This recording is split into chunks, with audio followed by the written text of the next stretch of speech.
Taste the Daily. நிர்வாக திறனற்ற ஸ்டாலின் அரசு Kaveri delta விவசாயிகளை புறக்கணித்து வருகிறது என்று, இது ஸ்டாலின் அரசுக்கு நல்லதல்ல என்று தமிழ்நாடு விவசாயிகள் பாதுகாப்பு சங்க நிறுவனர் தெரிவித்துள்ளார்.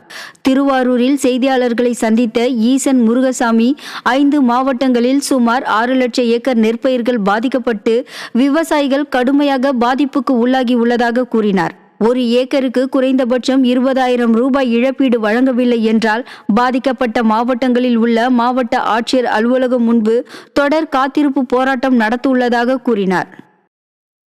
கடந்த ஆண்டு பாதிப்பு ஏற்பட்ட போது அறிவிக்கப்பட்ட இழப்பீடு, பயிர் காப்பீடு இன்னும் வழங்கப்படவில்லை.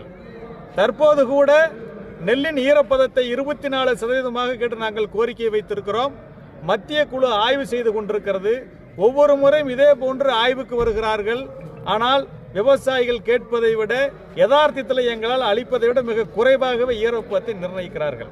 அப்ப விவசாயிகளால் நேரடி நெல் கொள்முதல் நிலையத்திலே நெல்லை விற்க முடியாத சூழ்நிலையும் உருவாகி கொண்டிருக்கிறது.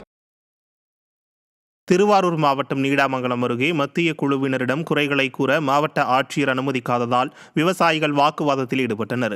அறுவடைக்கு தயாராக இருந்த நெற்பயிர்கள் மழை காரணமாக வெள்ளத்தால் சேதமடைந்த நிலையில் நெல்லின் ஈரப்பதத்தை 22% உயர்த்துவது தொடர்பாக மத்திய அரசின் சேமிப்பு மற்றும் ஆய்வு உதவி இயக்குநர்கள் மற்றும் தொழில்நுட்ப அதிகாரிகள் நீடாமங்கலம் அருகே உள்ள செருமங்கலம் நெல் கொள்முதல் நிலையத்தில் ஆய்வு செய்தனர். அப்போது குறைகளை சொல்வதற்கு விவசாயிகளை அனுமதிக்காததால் விவசாய சங்கத்தினர் மாவட்ட ஆட்சியரிடம் வாக்குவாதத்தில் ஈடுபட்டனர்.